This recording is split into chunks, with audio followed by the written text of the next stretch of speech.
Iran के राष्ट्रपति Masoud Pezeshkian ने ईद उल फितर के मौके पर एक ऐसी चाल चली है जिसने वॉशिंगटन से लेकर तेल अवीव तक हड़कंप मचा दिया है।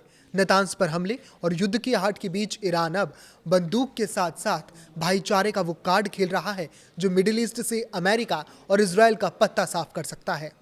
पेजेश्कियान ने मुस्लिम देशों को एक अम्ब्रेला के नीचे आने का न्योता दिया है जिसका मकसद यूरोपियन यूनियन की तर्ज पर एक ताकतवर इस्लामिक ब्लॉक बनाना है।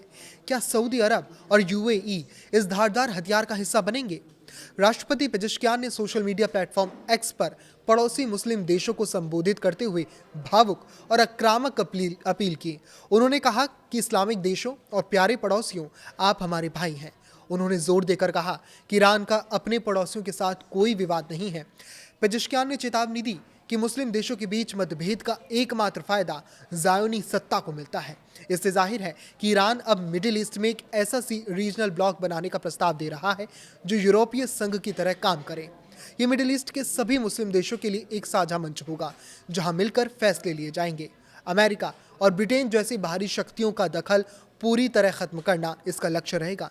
इसका एक और मकसद है कि व्यापार, सुरक्षा और कूटनीति में एक दूसरे का हाथ थामना, ना कि आपस में लड़ना। ईरान के इस प्रस्ताव ने सऊदी अरब और यूएई जैसे बड़े खिलाड़ियों को सोच में डाल दिया है। अगर ये देश ईरान के साथ हाथ मिला लेते हैं तो अमेरिका के लिए मिडिल ईस्ट में बने रहना नामुमकिन हो जाएगा।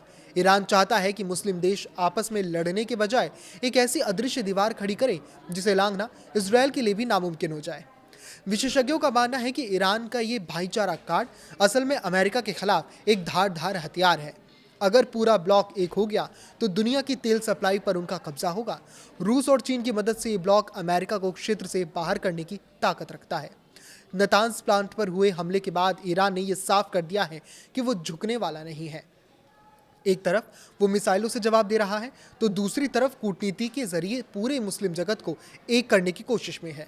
मार्टिन लूथर किंग जूनियर ने कहा था कि जब नफरत का बदला नफरत से लिया जाता है तो नफरत और बढ़ जाती है और रात में और भी गहरा अंधेरा छा जाता है।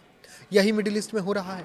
अपने सबसे बड़ी गैस फील्ड पर इजरायली हमले से आक्रोशित ईरान ने जब खाड़ी देशों के गैस और तेल अड्डों पर हमला किया, उस समय रियाद में अरब और इस्लामी देशों के विदेश मंत्रियों की एक महत्वपूर्ण परामर्श बैठक चल रही थी। बैठक के बाद जारी संयुक्त बयान में तेल रिफाइनरी और गैस प्लांट पर हमले को जानबूझकर किया गया हमला बताया गया। सऊदी अरब के विदेश मंत्री जब मीडिया के सामने आए तो वो ईरान के इस हमले को लेकर बहुत अधिक आक्रोशित थे।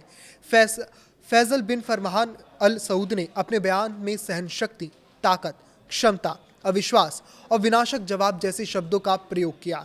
लिहाजा ईरान का ब्रदरहुड प्लान हो सकता है इस आग को शांत करने में कामयाब हो। इस पर आपकी क्या राय है, हमें कमेंट करके ज़रूर बताएं। लाइक करें, शेयर करें और इसी तरह जुड़े रहें। नमस्कार।